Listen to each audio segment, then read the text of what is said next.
أعوذ بالله من الشيطان الرجيم. بسم الله الرحمن الرحيم. ألف لام را. تلك آيات الكتاب المبين. إنا أنزلناه قرآنا عربيا لعلكم تعقلون. نحن نقص عليك أحسن القصص بما أوحينا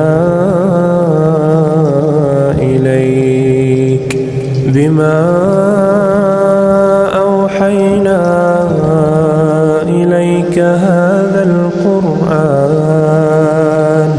وإن كنت من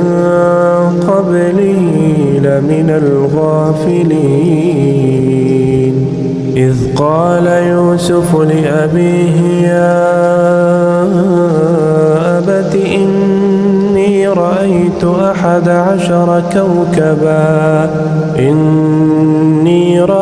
11 كوكبا والشمس والقمر رأيتهم لي ساجدين. قال يا بني لا تقصص رؤياك على إخوتك فيكيدوا لك كيدا.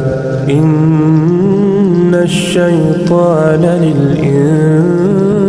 للإنسان عدو مبين.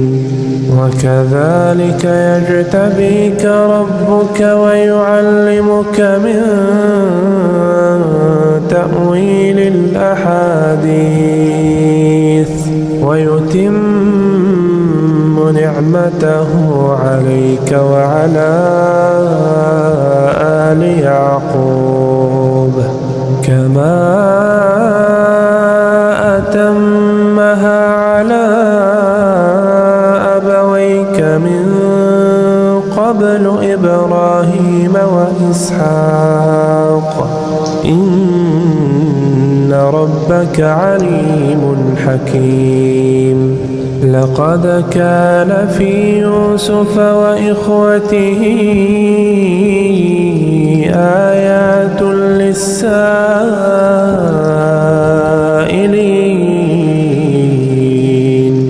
إذ قالوا ليوسف وأخوه أحب إلى أبينا منا ونحن عصبة إن أبانا لفي ضلال مبين. اقتلوا يوسف أو طرحوه أرضا يخل لكم وجه أبيكم وتكونوا من بعده قوما صالحين. قال قائل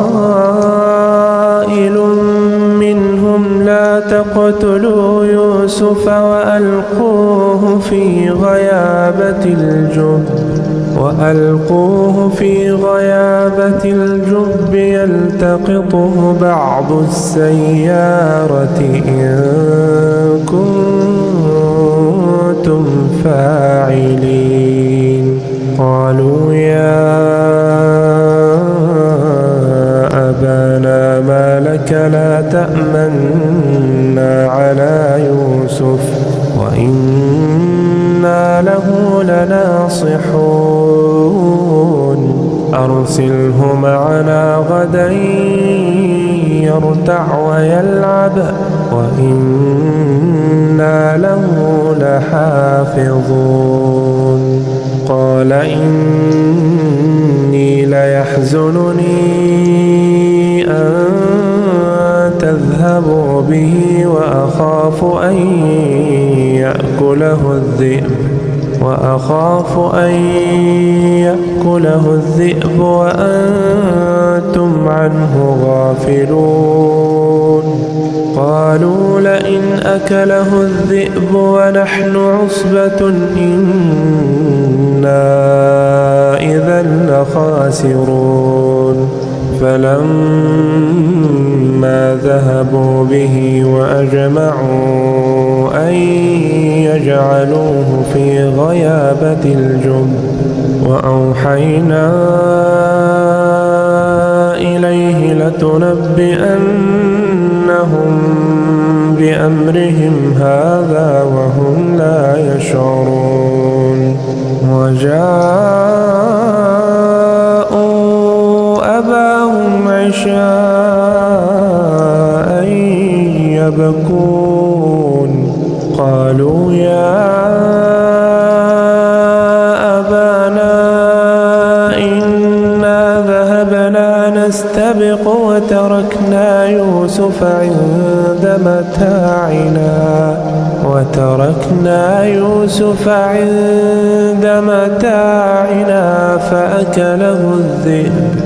فأكله الذئب وما أنت بمؤمن لنا ولو كنا صادقين وجاءوا على قميصه بدم كذب قال بل سولت لكم أنفسكم أمرا فصبر جميل والله المستعان على ما تصفون وجاءت سيارة فأرسلوا واردهم فأدلى دلوه قال يا بشرى هذا غلام وأسروه بضاعة والله عليم بما يعملون وشروه بثمن بخس دراهم معدودة وكانوا فيه من الزاهدين وقال الذي اشتراه من مصر لامرأته أكرمي مثواه عسى أن ينفعنا أو نتخذه ولدا وكذلك مكنا ليوسف في الأرض ولنعلمه من تأويل الأحاديث والله غالب على أمره ولكن أكثر الناس لا يعلمون ولما بلغ أشده آتيناه حكما وعلما وكذلك نجزي المحسنين وراودته التي هو في بيتها عن نفسه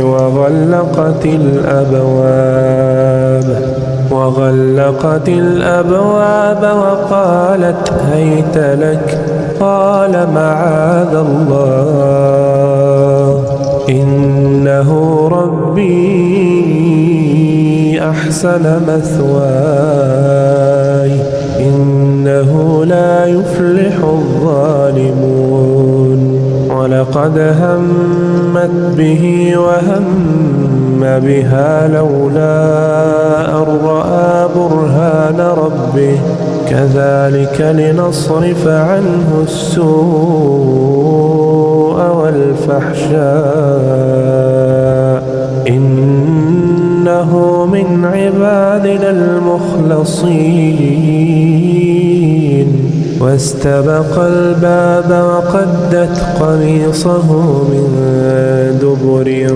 وألف يا سيدها لدى الباب قالت ما جزاء من أراد بأهلك سوءا إلا أن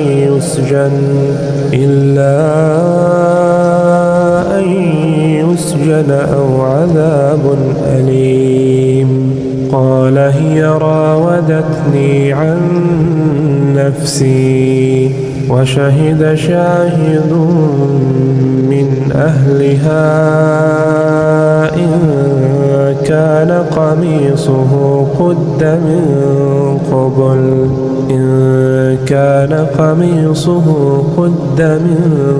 قبل فصدقت وهو من الكاذبين وإن كان قميصه قد من دبر فكذبت وهو من الصادقين. فلما رأى قميصه قد من دبر قال إنه من كيدكن إن كيدكن عظيم. يوسف أعرض عن هذا واستغفري لذنبك إنك كنت من الخاطئين. وقال نسوة في المدينة امرأة العزيز تراود فتاها عن نفسه قد شغفها حبا إنا لنراها في ضلال مبين. فلما سمعت بمكرهن أرسلت إليهن وأعتدت لهن متكئا وآتت كل واحدة منهن سكينا وقالت اخرج عليهن. فلما رأينه أكبرنه وقطعن أيديهن وقلن حاش لله ما هذا بشرا إن هذا إلا ملك كريم. قالت فذلكن الذي لمتنني فيه ولقد راودته عن نفسه فاستعصم ولئن لم يفعل ما آمره ليسجنن وليكون من الصاغرين. قال رب السجن أحب إلي مما يدعونني إليه وإلا تصرف عني كيدهن أصب إليهن وأكن من الجاهلين. فاستجاب له ربه فصرف عنه كيدهن إنه هو السميع العليم. ثم بدا لهم من بعد ما رأوا الآيات ليسجننه حتى حين. ودخل معه السجن فتيان قال أحدهما إني أراني أعصر خمرا وقال الآخر إني أراني أحمل فوق رأسي خبزا تأكل الطير منه نبئنا بتأويله إنا نراك من المحسنين. قال لا يأتيكما طعام ترزقانه إلا نبأتكما بتأويله قبل أن يأتيكما ذلكما مما علمني ربي إني تركت ملة قوم لا يؤمنون بالله وهم بالآخرة هم كافرون واتبعت ملة آبائي إبراهيم وإسحاق ويعقوب ما كان لنا أن نشرك بالله من شيء ذلك من فضل الله علينا وعلى الناس ولكن أكثر الناس لا يشكرون يا صاحبي السجن أأرباب متفرقون خير أم الله الواحد القهار ما تعبدون من دونه إلا أسماء سميتموها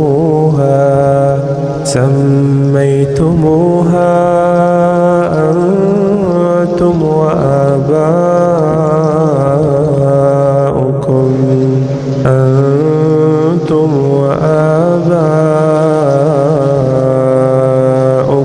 ما أنزل الله بها من سلطان إن الحكم إلا لله أمر ألا تعبدوا إلا إياه ذلك الدين القيم ولكن أكثر الناس لا يعلمون يا صاحبي السجن أما أحدكما فيسقي ربه خمرا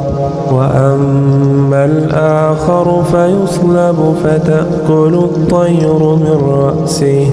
قضي الأمر الذي فيه تستفتيان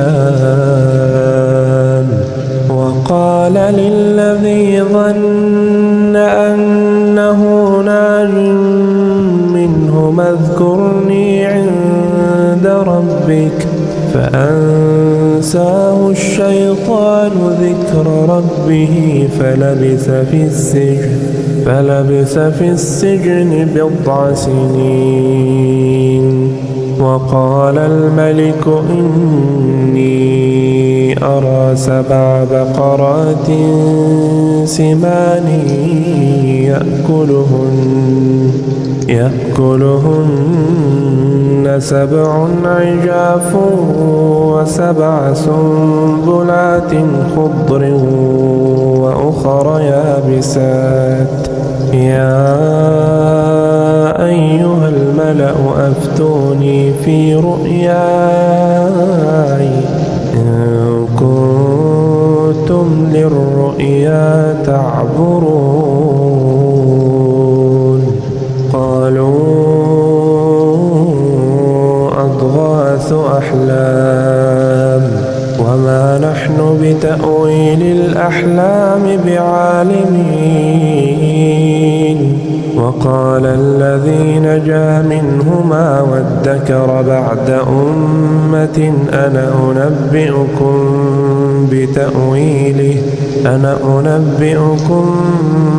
بتأويله فأرسلون يوسف أيها الصديق أفتنا في 7 بقرات سمان يأكلهن سبع عجاف يأكلهن سبع عجاف وسبع سنبلات خضر وأخر يابسات لعلي أرجع إلى الناس لعلهم يعلمون قال تزرعون 7 سنين دأبا فما حصدتم فذروه في سنبله إلا قليلا مما تأكلون ثم يأتي من بعد ذلك 7 شداد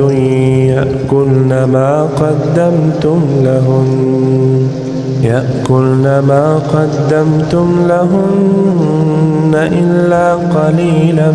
مما تحصنون ثم يأتي من بعد ذلك عام فيه يغاث الناس وفيه يعصرون وقال الملك ائتوني به فلما جاءه الرسول قال ارجع إلى ربك فاسأله ما بال النسوة اللاتي قطعن أيديهن إن ربي بكيدهن عليم قال ما خطبكن إذ راوتن يوسف عن نفسه قلنا حاش لله ما علمنا عليه من سوء قالت امرأة العزيز الآن حصحص الحق أنا راودته عن نفسه وإنه لمن الصادقين ذلك ليعلم أني لم أخنه بالغيب وأن الله لا يهدي كيد الخائنين وما أبرئ نفسي إن النفس لأمارة بالسوء إلا ما رحم ربي إن ربي غفور رحيم وقال الملك ائتوني به أستخلصه لنفسي فلما كلمه قال إنك اليوم لدينا مكين أمين قال جعلني على خزائن الأرض إني حفيظ عليم وكذلك مكنا ليوسف في الأرض يتبوأ منها حيث يشاء نصيب برحمتنا من نشاء ولا نضيع أجر المحسنين ولأجر الآخرة خير للذين آمنوا وكانوا يتقون وجاء إخوة يوسف فدخلوا عليه فعرفهم وهم له منكرون ولما جهزهم بجهازهم قال ائتوني بأخ لكم من أبيكم ألا ترون أني أوفي الكيل وأنا خير المنزلين فإن لم تأتوني به فلا كيل لكم عندي ولا تقربون. قالوا سنراود عنه أباه وإنا لفاعلون. وقال لفتيانه اجعلوا بضاعتهم في رحالهم لعلهم يعرفونها إذا انقلبوا إلى أهلهم لعلهم يرجعون. فلما رجعوا إلى أبيهم قالوا يا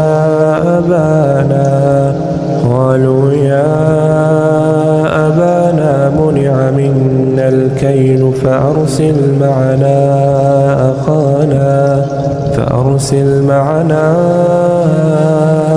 أخانا نكتل وإنا له لحافظون.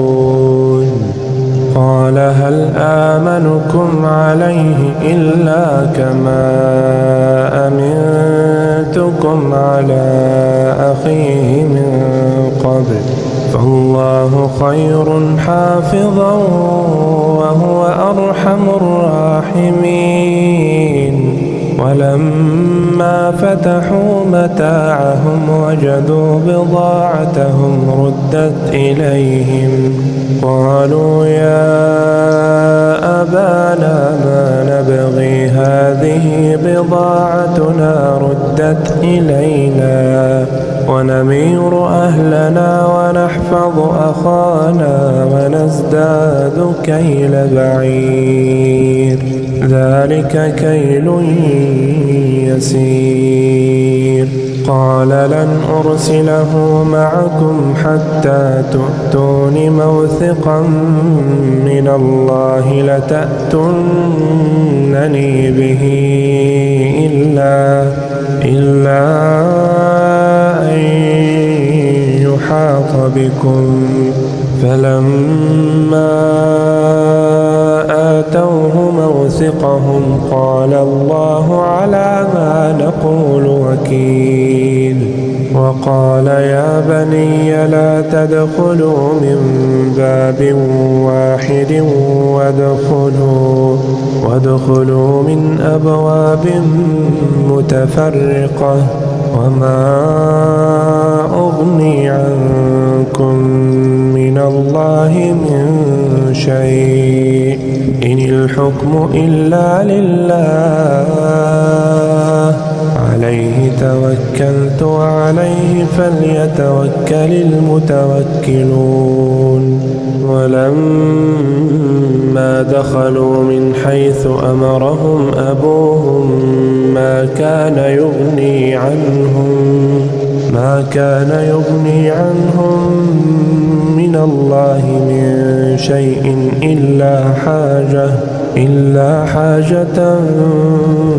في نفس يعقوب قضاها وإنه لذو علم لما علمناه ولكن أكثر الناس لا يعلمون. ولما دخلوا على يوسف آوى إليه أخاه قال إني أنا أخوك فلا تبتئس بما كانوا يعملون. فلما جهزهم بجهازهم جعل السقاية في رحل أخيه ثم أذن مؤذن أيتها العير إنكم لسارقون. قالوا وأقبلوا عليهم ماذا تفقدون قالوا نفقد صواع الملك ولمن جاء به حمل بعير وأنا به زعيم. لقد علمتم ما جئنا لنفسد في الأرض وما كنا سارقين. قالوا فما جزاؤه إن كنتم كاذبين. قالوا جزاؤه من وجد في رحله فهو جزاؤه كذلك نجزي الظالمين. فبدأ بأوعيتهم قبل وعاء أخيه ثم استخرجها من وعاء أخيه كذلك كدنا ليوسف ما كان ليأخذ أخاه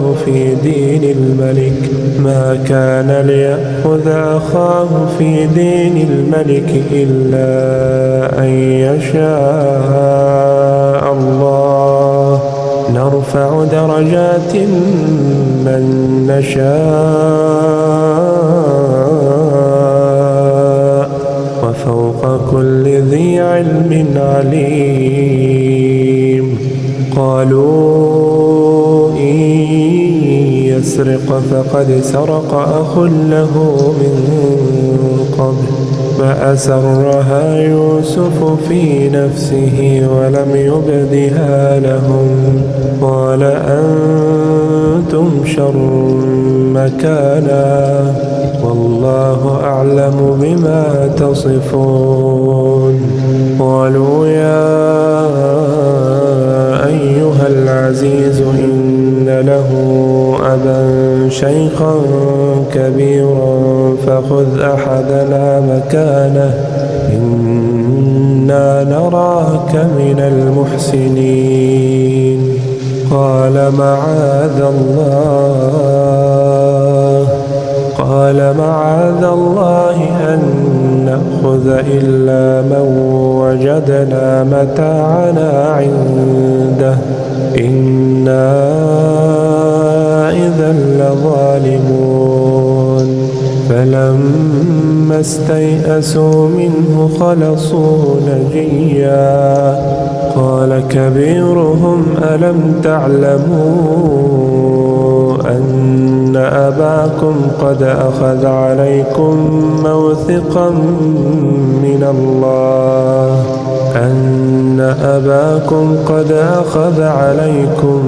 موثقا من الله ومن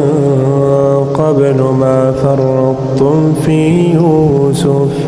فلن أبرح الأرض حتى يأذن لي أبي أو يحكم الله لي وهو خير الحاكمين. ارجعوا إلى أبيكم فقولوا يا أبانا إن ابنك سرق وما شهدنا إلا بما علمنا وما كنا للغيب حافظين. واسأل القرية التي كنا فيها والعير التي أقبلنا فيها وإنا لصادقون. قال بل سولت لكم أنفسكم أمرا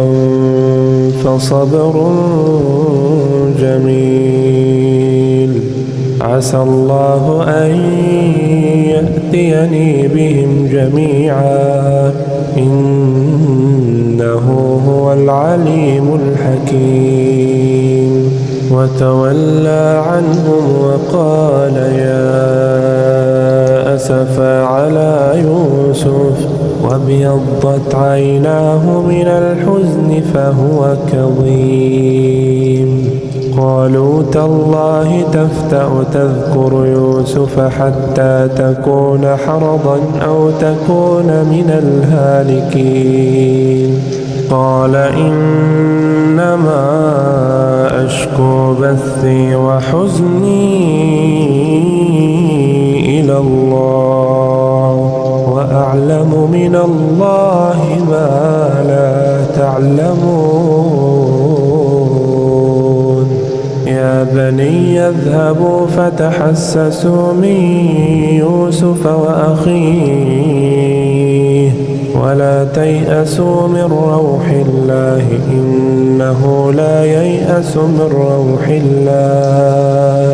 إنه لا ييأس من روح الله إلا القوم الكافرون فلما دخلوا عليه قالوا يا أيها العزيز مسنا وأهلنا الضر وجئنا ببضاعة مزجاة فأوف لنا الكيل وتصدق علينا إن الله يجزي المتصدقين قال هل علمتم ما فعلتم بيوسف وأخيه إذ أنتم جاهلون قالوا أئنك لأنت يوسف قال أنا يوسف وهذا أخي قد من الله علينا إنه من يتق ويصبر فإن الله لا يضيع أجر المحسنين قالوا تالله لقد آثرك الله علينا وإن كنا لخاطئين قال لا تثريب عليكم اليوم يغفر الله لكم وهو أرحم الراحمين اذهبوا بقميصي هذا فألقوه على وجه أبي يأت بصيرا وأتوني بأهلكم أجمعين ولما فصلت العير قال أبوهم إني لأجد ريح يوسف لولا أن تفندون قالوا تالله إنك لفي ضلالك القديم فلما أن جاء البشير ألقاه على وجهه فارتد بصيرا قال ألم أقل لكم إني أعلم من الله ما لا تعلمون قالوا يا أبانا استغفر لنا ذنوبنا إنا كنا خاطئين قال سوف أستغفر لكم ربي إنه هو الغفور الرحيم فلما دخلوا على يوسف آوى إليه أبويه وقال ادخلوا مصر إن شاء الله آمنين ورفع أبويه على العرش وخروا له سجدا وقال يا أبت هذا تأويل رؤياي من قبل قد جعلها ربي حقا وقد أحسن بي إذ أخرجني من السجن وجاء بكم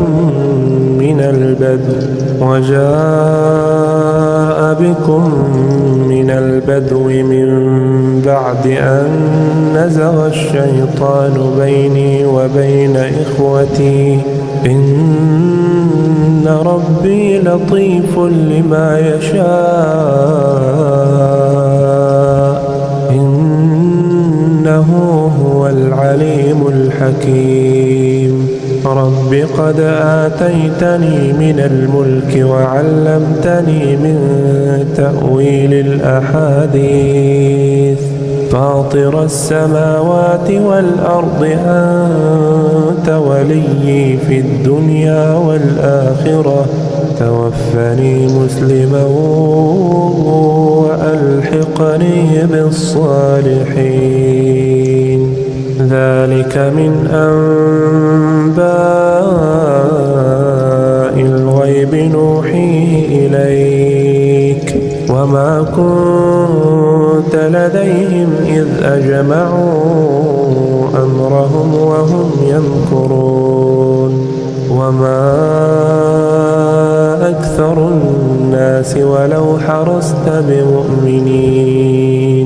وما تسألهم عليه من أجر إن هو إلا ذكر للعالمين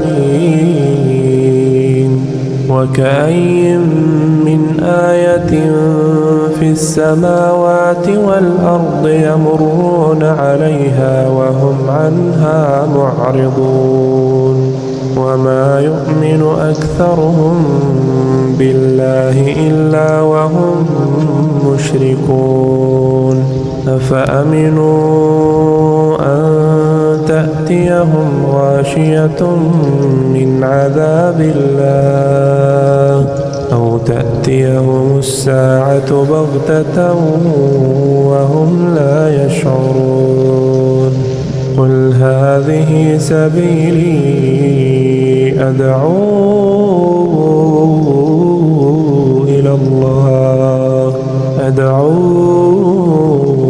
إلى الله على بصيرة أنا ومن اتبعني وسبحان الله وما أنا من المشركين وما أرسلنا من قبلك إلا رجالا نوحي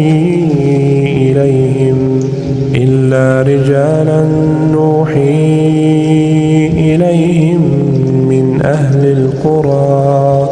أفلم يسيروا في الأرض فينظروا كيف كان عاقبة الذين من قبلهم ولدار الآخرة خير للذين اتقوا أفلا تعقلون حتى إذا استيأس الرسل وظنوا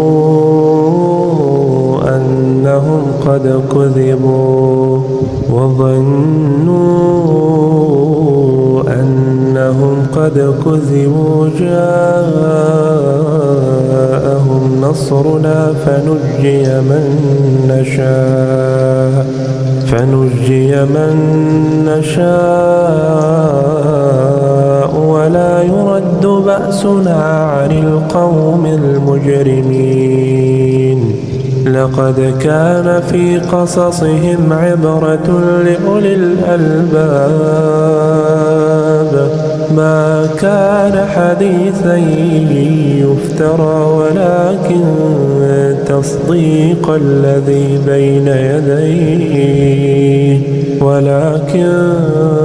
تصديق الذي بين يديه وتفصيل كل شيء